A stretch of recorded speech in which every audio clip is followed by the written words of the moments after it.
Buenos días, queridos hermanos. Qué gusto poder encontrarnos nuevamente a través de esta conexión.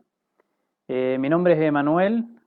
Por si no me conoce, es la segunda vez que estoy predicando a través de estas pantallas y soy aprendiz en Iglesia Puente.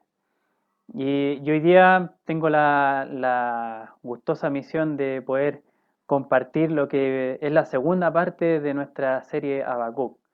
Creo que todos quedamos intrigados, metidos en esta conversación entre el profeta y Dios y queremos saber qué es lo que va a responder ahora el profeta después de escuchar esta respuesta. Así que quiero invitarlo entonces a que podamos iniciar lectura de la palabra y vamos a leer entonces desde el capítulo 1, el verso 12, hasta el 2, verso 20. ¿Ya? Lo voy a leer para que vayamos siguiendo juntos la lectura. Dice así: Tú, Señor, existes desde la eternidad. Tú, mi santo Dios, eres inmortal. Tú, Señor, los has puesto para hacer justicia. Tú, mi roca, los has puesto para ejecutar tu castigo. Son tan puros tus ojos que no puedes ver el mal. No te es posible contemplar el sufrimiento.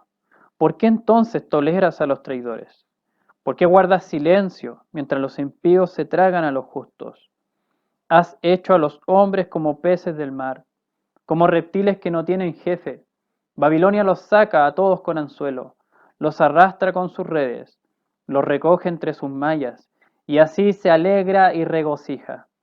Por lo tanto, ofrece sacrificios a sus redes y quema incienso a sus mallas, pues gracias a sus redes su porción es sabrosa y su comida es suculenta.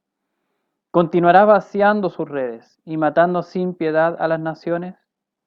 Me mantendré alerta, me apostaré en los terraplenes, estaré pendiente de lo que me diga, de su respuesta a mi reclamo. Y el Señor me respondió: Escribe la visión y haz que resalte claramente en las tablillas, para que pueda leerse de corrido, pues la visión se realizará en el tiempo señalado. Marche hacia su cumplimiento y no dejará de cumplirse. Aunque parezca tardar, espérala, porque sin falta vendrá. El insolente no tiene el alma recta, pero el justo vivirá por su fe. Además, la riqueza es traicionera, por eso el soberbio no permanecerá, pues ensancha su garganta como el sepulcro y es insaciable como la muerte. Reúne en torno suyo a todas las naciones, y toma cautivos a todos los pueblos, y todos lo harán objeto de burla, en su sátira y adivinanza.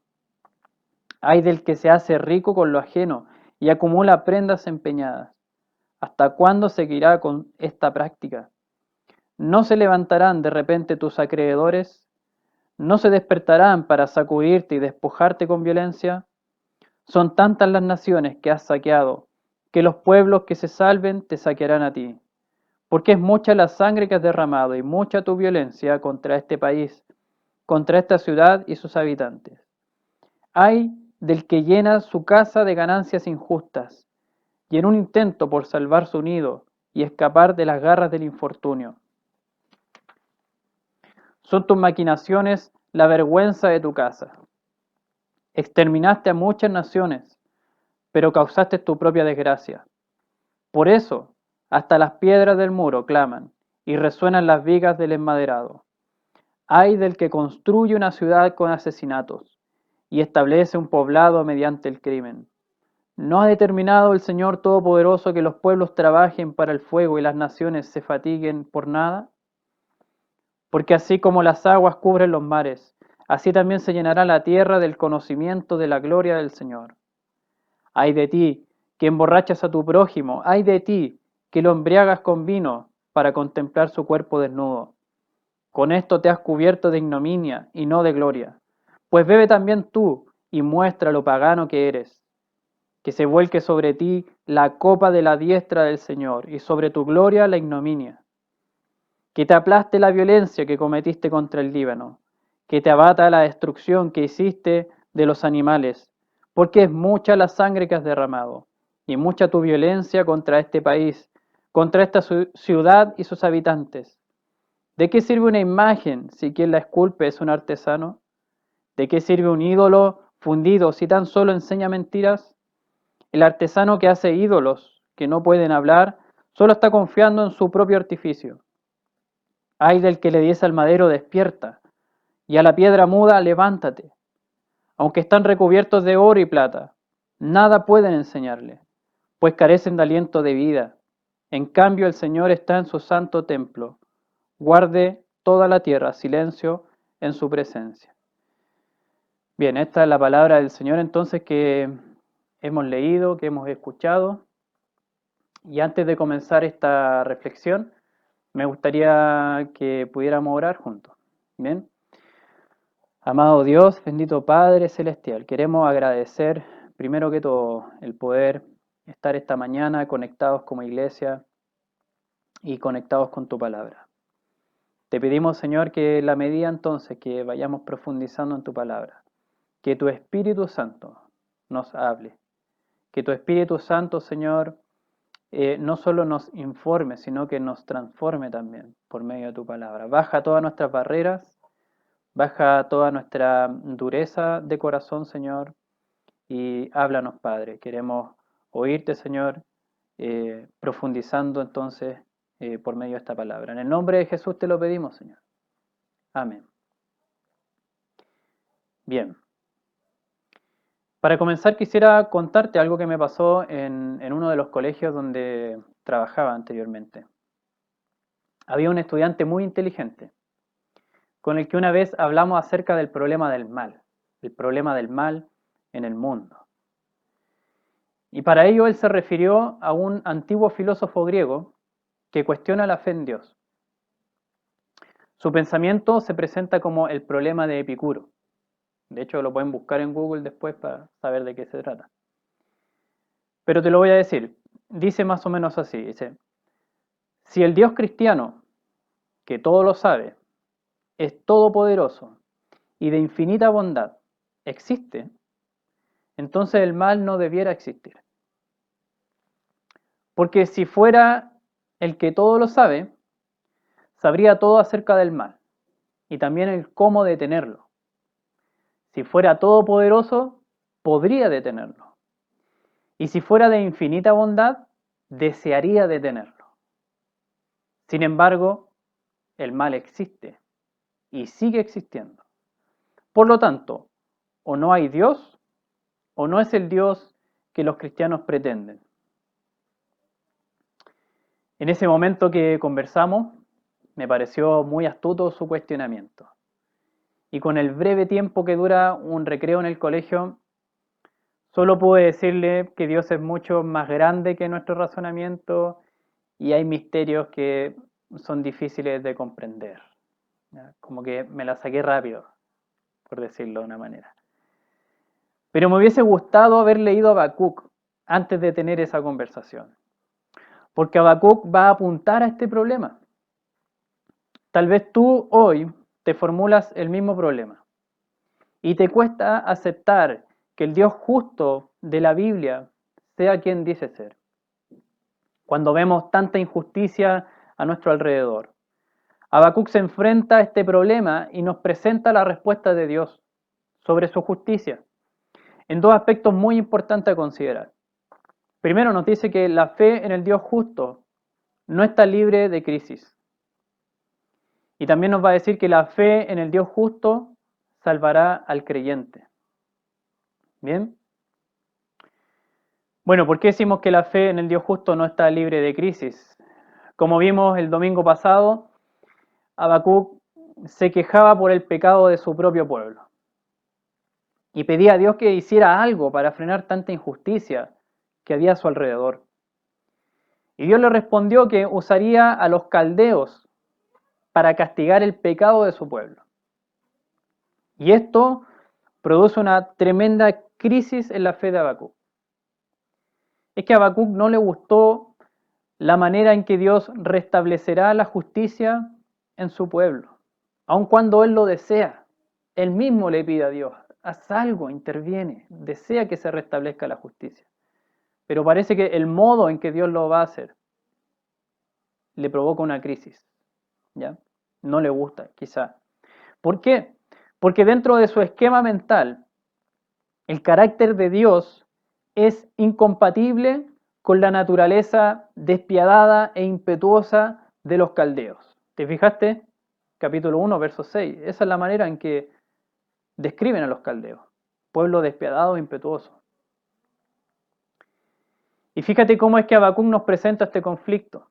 Primero Habacuc dice lo que él se mantiene creyendo por la fe.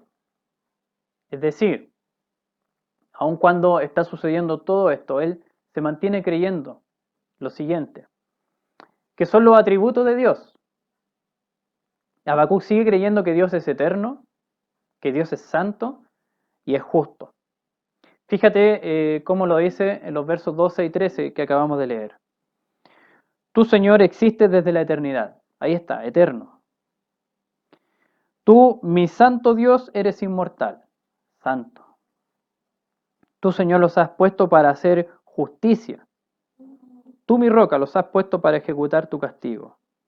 Eterno, santo y justo. ¿Sí? Luego dice, son tan puros tus ojos que no puedes ver el mal. No te es posible contemplar el sufrimiento. Ahí hay santidad también frente al mal. Bien. Pero enseguida nos dice lo que sucede en la historia humana presente. Aun cuando Habacuc se mantiene creyendo esto, lo que está viendo en el presente parece manifestar algo contradictorio. Fíjate los versos 13 al 16, de la mitad del 13 hacia abajo, dice, ¿por qué entonces toleras a los traidores? ¿Por qué guardas silencio mientras los impíos se tragan a los justos? Ahí estamos viendo injusticia. Luego dice, has hecho a los hombres como peces del mar, como reptiles que no tienen jefe. Babilonia los saca a todos con anzuelo, los arrastra con sus redes, los recoge entre sus mallas y así se alegra y regocija. Estamos viendo abuso, injusticia, abuso. Luego dice, por lo tanto, ofrece sacrificio a sus redes y quema incienso a sus mallas, pues gracias a sus redes su porción es sabrosa y su comida es suculenta. Entonces, mientras Habacuc cree en un Dios que es eterno, santo y justo, está viendo en la historia humana presente la injusticia, abusos y finalmente la idolatría de Babilonia también, cuando dice que prende incienso a sus mallas y a sus redes. En su cuestionamiento, Habacuc dirige entonces sus preguntas a quien se supone que está a cargo de la historia y no debiera tolerar tales cosas en la humanidad. Es que el Dios que guarda silencio mientras los impíos se tragan a los justos, como dice el verso 13, no calza con la visión del Dios eterno, santo y justo que nos presentó al comenzar su segundo reclamo. Por eso concluye con la pregunta del verso 17, ¿la viste? ¿Continuará vaciando sus redes y matando sin piedad a las naciones? Como pensando en el futuro, ¿Babilonia va a seguir así? ¿Vaciando redes, matando sin piedad a las naciones? Esto es como cuando se juega un partido de fútbol y vemos a un equipo jugar sucio, maltratar al otro equipo con patadas violentas y además burlarse de ellos. Y el árbitro o el juez del partido no hace nada, solo deja jugar nomás al equipo violento. Esa es la raya que siente Habacuc. Entonces, su fe en ese Dios justo entra en crisis y se cuestiona si acaso su Dios es justo como dice ser. Por ello se dirige al juez de la historia humana para pedirle una explicación. ¿Alguna vez has tenido esta clase de crisis de fe? Cuando lo que ves suceder en el tiempo presente desafía tu fe en el Dios justo. Por ejemplo, cuando vemos sufrir a las personas producto del pecado. La muerte de George Floyd trajo sobre la mesa el pecado del racismo y la manera en que miles de personas se enfrentan a la pandemia desde la pobreza, trae sobre la mesa el pecado del egoísmo. ¿Y qué hace Dios mientras tanto? ¿Dónde quedan su justicia y santidad? Como Habacuc, tal vez tú puedes tener más preguntas que certezas en tu mente. Y tu fe, si es que no la has perdido todavía, ha entrado en una fuerte crisis. Lo que esta sección nos enseña es que la fe genuina, la fe que se toma en serio a Dios, no está libre de crisis, al menos no la fe cristiana. De hecho, sería muy raro que siendo cristiano o cristiana, tu fe nunca pase por crisis. Si tu fe nunca enfrenta cuestionamientos, nunca tienes conflictos con los silencios de Dios, y parece ser que tu fe es inalterable en el tiempo, déjame decirte que lo más probable es que esa fe no te está llevando a una relación genuina con el Dios cristiano que presenta la Biblia. El Dios cristiano que presenta la Biblia entra e interviene en la historia humana. Por lo tanto, podemos y debemos esperar su manifestación en ella. Y cuando parece que no la vemos, la fe cristiana se enfrenta a crisis, dudas y cuestionamientos. De modo que no es menos cristiano o cristiana el que tiene una crisis de fe. Si hay algo que la misma Biblia enseña, es que con el Dios cristiano se puede tener crisis y dudas. Incluso presentarle cuestionamientos. Y Él las recibe, así como recibe al profeta Habacuc en medio de su crisis. Es parte de una relación honesta con Dios. A Dios no le interesa que andemos cuidando la apariencia. Si estás atravesando una crisis de fe por estos días, quisiera animarte a no esconderla, a no tratar de maquillarla, sino que puedas aceptarla y dirigirte a Dios con las preguntas y cuestionamientos que pudieran parecer políticamente incorrectos. El desánimo, la depresión o la angustia son sentimientos que están presentes en la Biblia. Y Dios no se va a enfurecer o sorprender por oírnos hacer oraciones que claman a Él desde un corazón que atraviesa por una crisis de fe.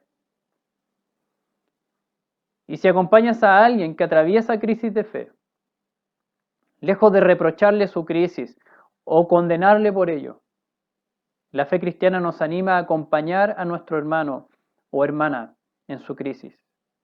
Y más que ofrecerle respuestas para tratar de convencerle, animarle a dirigirse a Dios en oración, orar juntos si fuera necesario y estar atentos a lo que Dios responderá a su debido tiempo. Esta sección de Habacuc nos enseña que se puede clamar a Dios, a pesar de no entender qué es lo que está haciendo en la historia humana, a pesar de no entender qué está haciendo en tu propia historia. La duda no es falta de fe, sino por el contrario. Es una fe que está en proceso de crecimiento por el desafío que significa seguir creyendo pese a no ver aquello que Dios ha prometido. El mismo profeta Habacuc, él sabía que Dios es justo y hace justicia.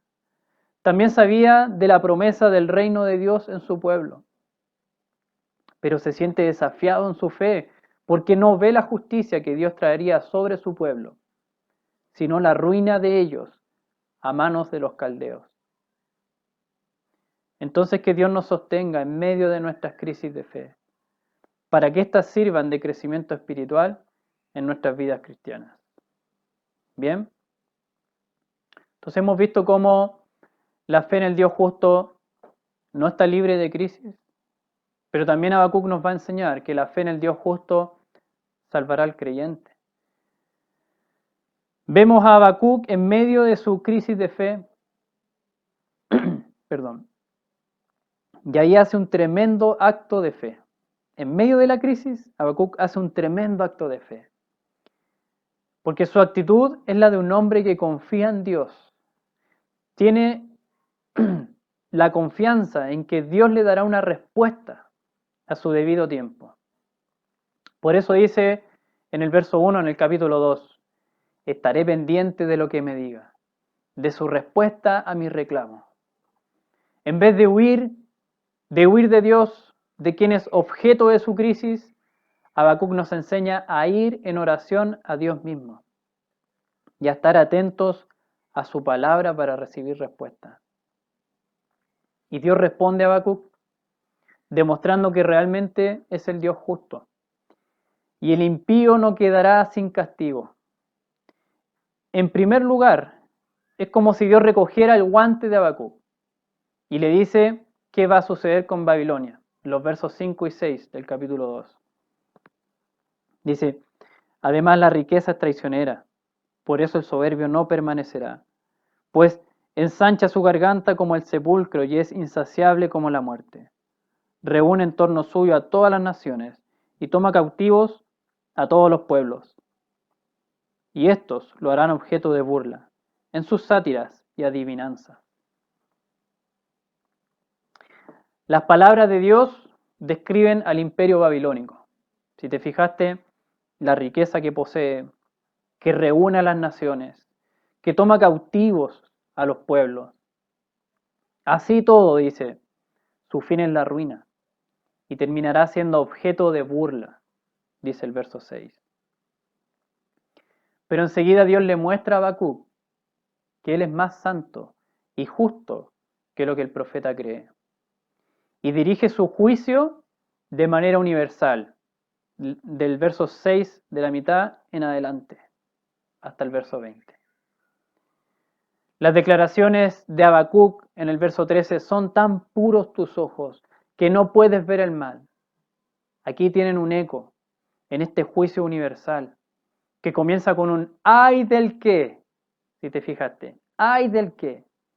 Esa expresión, aunque dirigida a Babilonia, puede extenderse también a todo individuo que haga lo que está encerrado en esas 5 condenaciones. ¿Y cuáles son esas 5 condenaciones? Vamos a conocerlas. Primero nos dice que el juicio de Dios cae sobre los que roban y son usureros, o sea que ganan riquezas endeudando a otros, a su prójimo. ¿Ya? Fíjate la segunda mitad del verso 6. Hay del que se hace rico con lo ajeno y acumula prendas empeñadas. ¿Hasta cuándo seguirá con esta práctica? Bien. Después nos dice que el juicio de Dios, que el castigo también va a caer sobre los que son codiciosos y manipuladores. Verso 9 y 10. Hay del que llena su casa de ganancias injustas y en un intento por salvar su nido y escapar de las garras del infortunio. Son tus maquinaciones la vergüenza de tu casa. Exterminaste a muchas naciones, pero causaste tu propia desgracia. ¿Te fijaste? Codicia y manipulación, ¿cierto? Llenar la casa de ganancias injustas, codicioso. Tus maquinaciones, manipulación. Luego nos dice que Dios castigará al sangriento y al orgulloso en el verso 12. Ay del que construye una ciudad con asesinatos, sangriento, con asesinatos, y establece un poblado mediante el crimen. O sea, se siente orgulloso de lo que hace. En vez de esconderse, asesinar a alguien, mejor me voy a esconder. Él establece un poblado mediante el crimen. En la antigüedad establecer un poblado era una frase o una marca de orgullo. Yo levanté este pueblo mediante el crimen. Es sangriento y orgulloso. Luego nos dice el cuarto juicio de que Dios condena al inmoral e injusto. Fíjate el verso 15. Hay de ti que emborrachas a tu prójimo, hay de ti que lo embriagas con vino, para contemplar su cuerpo desnudo. Ahí está la inmoralidad.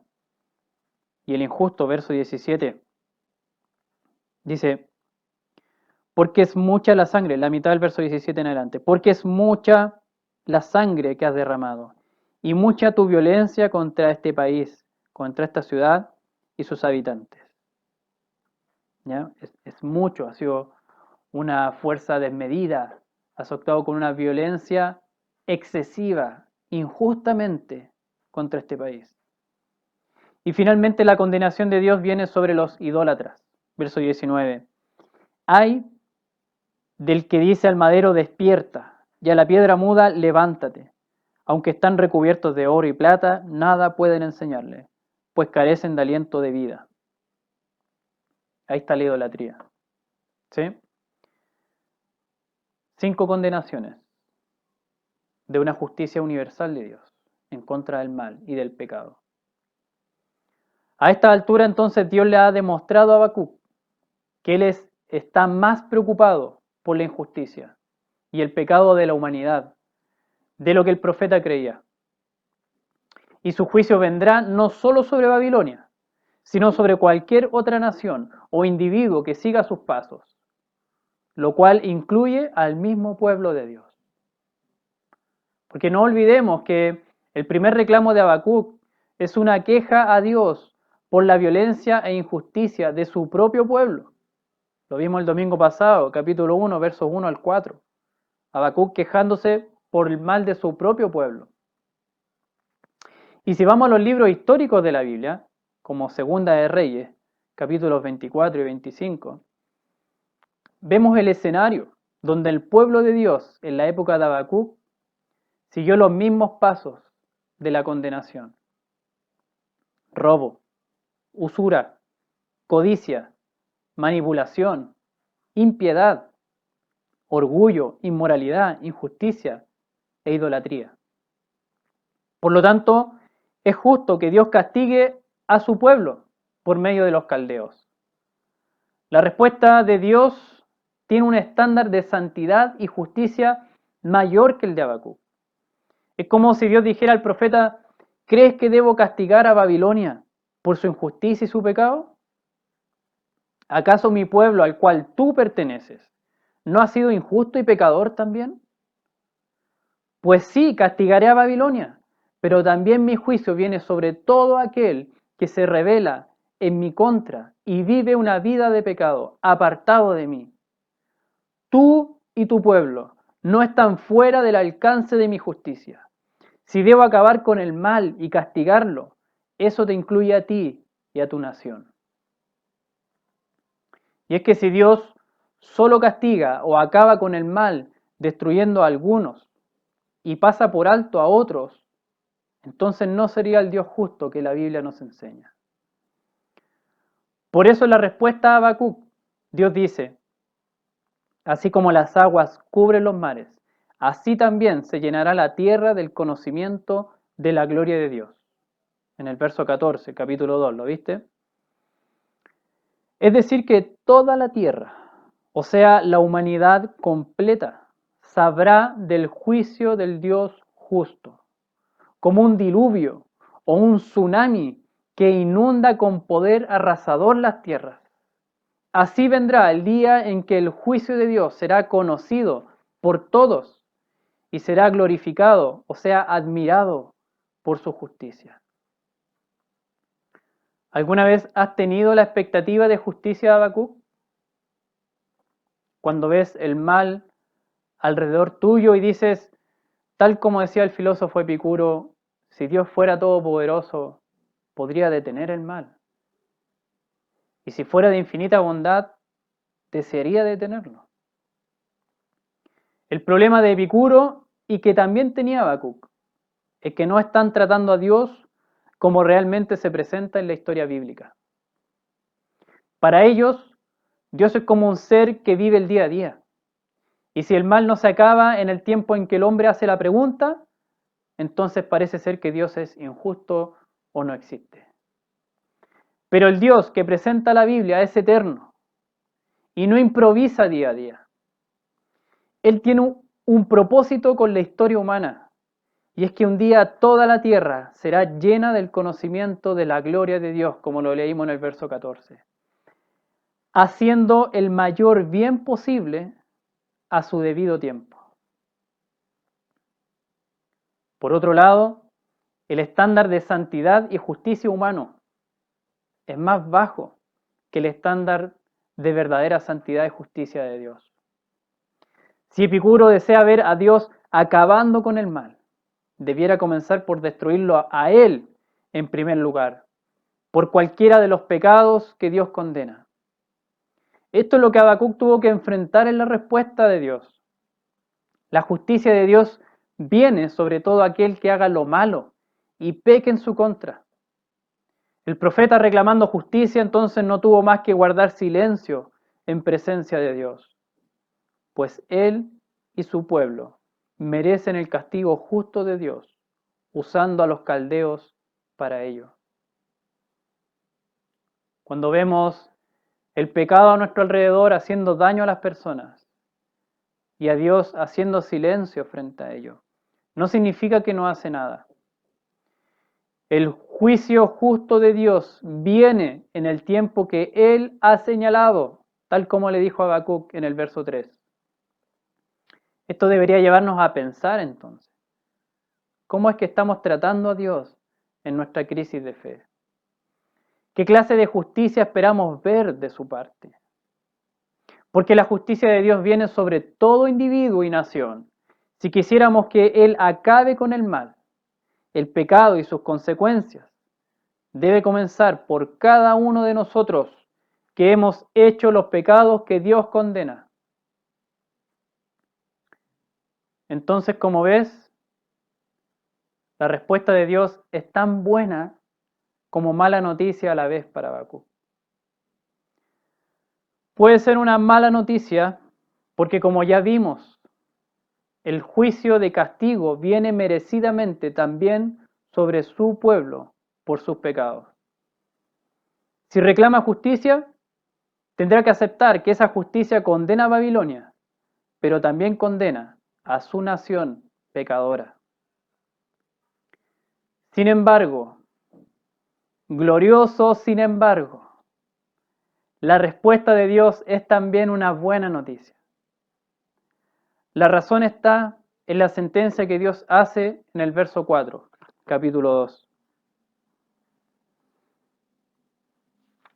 Dice, el insolente no tiene el alma recta, pero el justo vivirá por su fe. En esta sentencia, el insolente es el pecador, de quien Dios dice no tiene el alma recta. Es decir, es totalmente perverso y depravado desde su interior. Pero el justo vivirá por su fe. Atención, no nos dice que vivirá porque él sí tiene el alma recta. Es quizá también un pecador, pero será considerado alguien justo, es decir, totalmente santo, y se le perdonará la vida, vivirá por su fe. Dime si eso no es una buena noticia. ¿Qué tipo de fe es esta? No se trata de tener fe en la fe, como una fuerza mágica salvadora por sí sola. No, yo tengo fe. Vamos para adelante nomás. Para adelante como el elefante, dice un amigo. No por decir yo tengo fe es que será salvado ese pecador. Esta es una fe en el Dios justo. Aunque no vea su justicia en el tiempo presente, el llamado de Habacuc es a recibir por fe esa salvación, creyendo que Dios sabe lo que hace y salvará de la condenación incluso al pecador arrepentido, que mereciendo su castigo, cree que Dios le salvará. Pero la historia de Habacuc nos deja en otro conflicto entonces, en otro conflicto de fe. Porque si soy pecador y Dios es tan santo y justo como dice ser, ¿cómo Dios perdonará mi maldad y me salvará sin dejar de ser tan justo y santo al tolerar mi pecado? Y la respuesta a esa pregunta vino casi 630 años después de Habacuc. Quiero que te fijes en una de las sentencias de Dios, que la leímos de hecho, el capítulo 2, versos 15 y 16. Fíjate cómo Dios va a hacer justicia. Dice, hay de ti que emborrachas a tu prójimo, hay de ti que lo embriagas con vino para contemplar su cuerpo desnudo. Con esto te has cubierto de ignominia y no de gloria. Atención. Pues bebe también tú y muestra lo pagano que eres, que se vuelque sobre ti la copa de la diestra del Señor y sobre tu gloria la ignominia. Esa copa de la diestra del Señor en el lenguaje bíblico representa la ira de Dios que cae como castigo, como una copa de ira derramada sobre el condenado. Ahora fíjate en la siguiente oración que encontramos en el Evangelio de Lucas, capítulo 22, verso 42. Y voy a leer la traducción de la Reina Valera del 60, que en este caso es más literal. Jesús le dice a Dios, Padre, si quieres, pasa de mí esta copa, pero no se haga mi voluntad, sino la tuya. ¿Te diste cuenta qué pidió Jesús? ¿A qué se está refiriendo? La copa de Habacuc 2:16, que viene como juicio de castigo sobre el pecador, es la misma copa que está a punto de caer sobre el hombre más santo y justo que pisó la tierra. Jesús, el Hijo de Dios, recibe la copa de la ira de Dios como castigo por los pecados de otros. Esta es la profecía de fe que presenta Habacuc, cuando dice el justo vivirá por su fe. El profeta no tuvo la oportunidad de ver la justicia de Dios en el tiempo que vivió. Pero Dios quiso revelar este misterio casi 630 años después en Jesucristo. Dios tenía preparado hacer el mayor bien posible a través de la peor tragedia humana, la muerte de su Hijo en la cruz. Así lo entendió el apóstol Pablo por parte de Dios cuando en su carta a los Romanos, en el capítulo 1, verso 17, vuelve a mencionar esta frase de Habacuc y dice, el justo vivirá por la fe. Y más adelante sigue tratando este tema. Y leemos lo siguiente en Romanos 3, versos 23 y 26. Pues todos han pecado y están privados de la gloria de Dios. Todos, Pablo está diciendo. Judíos, gentiles, griegos, romanos, babilónicos, todos han pecado y están privados de la gloria de Dios. Pero por su gracia son justificados gratuitamente, o sea, declarados justos, gratuitamente, mediante la redención que Cristo Jesús efectuó. Dios lo ofreció como un sacrificio de expiación que se recibe por fe en su sangre, para así demostrar su justicia. Anteriormente, en su paciencia, Dios había pasado por alto los pecados, pero en el tiempo presente ha ofrecido a Jesucristo para manifestar su justicia. De este modo, Dios es justo y a la vez el que justifica a los que tienen fe en Jesús. Romanos 3, versos 23 al 26. Entonces, ¿cómo Dios perdonará mi maldad y me salvará sin dejar de ser tan justo y santo como dice ser al tolerar mi pecado? Es que tu pecado y mi pecado lo cargó sobre el único que vivió una vida totalmente santa y sin pecado, Jesucristo el justo. Así Dios no deja de ser justo porque realmente vertió la copa de ira que tú y yo merecíamos, castigando nuestro pecado, pero lo hizo sobre su propio Hijo para ofrecernos la salvación por la fe en Jesús. Solo así Dios mira como a justos a los pecadores, porque la justicia del Hijo la carga sobre los que confían en su sacrificio en la cruz. Entonces Dios le dijo al profeta Habacuc, capítulo 2, verso 2, escribe la visión y haz que resalte claramente en las tablillas, para que pueda leerse de corrido. Y hoy nos llega la respuesta del Señor y la hemos leído de corrido. ¿Cómo respondemos al Señor entonces ahora? La pelota, como se dice, está de tu lado de la cancha. Dios habló y nos anunció su justicia. El juicio a Babilonia llegó y fue castigada tal como Dios dijo, pero el juicio universal a la humanidad está por venir. Jesús ha prometido que volverá a este mundo, pero ya no como un humilde carpintero, sino como rey y juez. Apocalipsis dice que todos lo verán con sus propios ojos, incluso quienes lo traspasaron, y por él harán lamentación todos los pueblos de la tierra. Capítulo 1, verso 7. Pero hoy es el día en que Dios nos habla por medio del profeta Habacuc, y por medio de uno mayor que el profeta, por medio de su Hijo, que estuvo dispuesto a recibir la copa de ira que tú y yo merecíamos, para que tú y yo podamos ser salvos de la ira y declarados justos por la fe en Jesús. ¿Qué dirás? ¿Qué dirás frente a la presencia de Dios? Si eres cristiano, me gustaría preguntarte, ¿con qué te presentas delante de Dios para ser justificado? Cuando tu conciencia te persigue por el pecado, ¿quieres acallarla con legalismo? ¿Mostrando obras tal vez?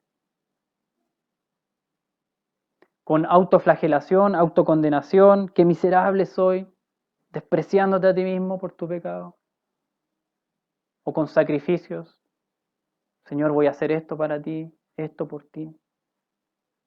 Cualquiera de ellos anula la justificación por la fe, pues ponemos nuestra confianza en la calidad de nuestros méritos delante de Dios.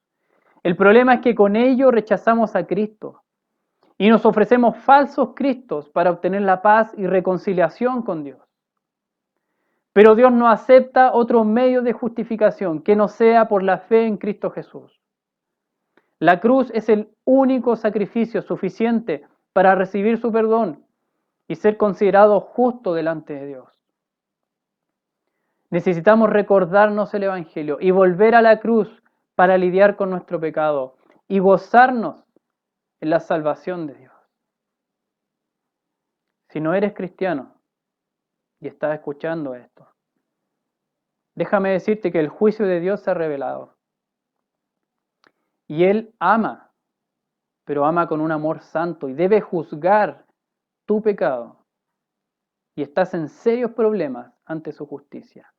La ira de Dios está prometida para el insolente y soberbio delante de Él.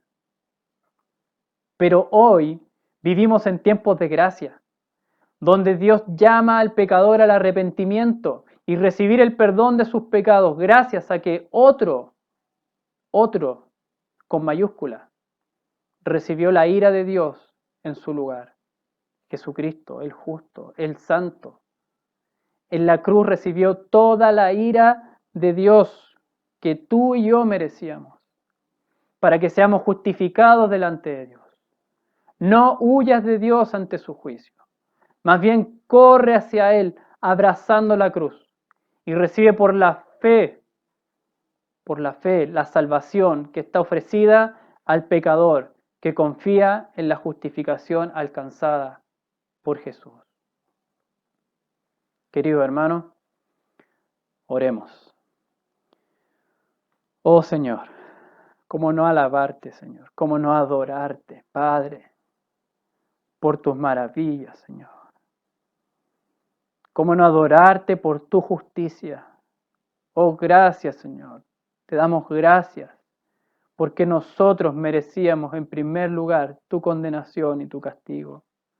Gracias por la cruz, Señor, porque ahí descargaste toda tu ira, Señor, para considerarnos justos, para justificarnos por la fe, Señor. Te damos gracias, Padre. Señor, en esta mañana quiero pedirte por mis hermanos, Señor, por todos aquellos que sienten el peso de la condenación de su pecado. Y el diablo los acusa, Padre, para que puedan ver en la cruz, Señor, nuestra justificación, nuestra paz, nuestra reconciliación contigo, Señor. Y correr hacia ti y abrazar, Señor, tu justicia hecha en la cruz. Quiero pedirte por todos los que están lidiando con crisis de fe, por todos los que están con cuestionamientos, con dudas, Señor, para que tú les hables y les respondas a su debido tiempo y su fe pueda crecer y ser establecida firmemente en nuestra roca de salvación, que es Cristo, y por lo que Él hizo en la cruz.